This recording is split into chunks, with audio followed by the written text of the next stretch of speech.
Gas heating. Raw materials. Gas stoves. Start feeding.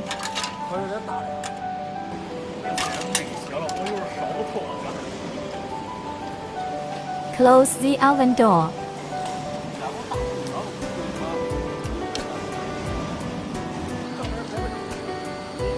The furnace starts to rotate.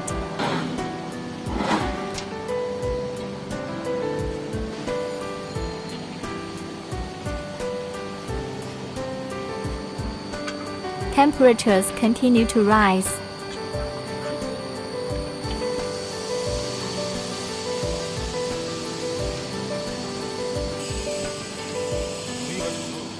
Starts to dehumidify, decompose, and produce flammable gas.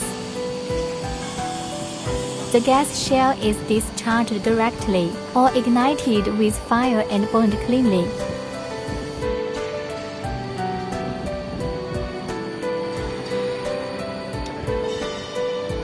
The flame is getting smaller and smaller, which proves that the gas produced is getting less and less, and the carbonization is about to be completed. Turn off the heat. Open the upper part of the stove to dissipate heat. When the temperature drops to 70 degrees Celsius, the furnace door can be opened and the finished product is finally obtained.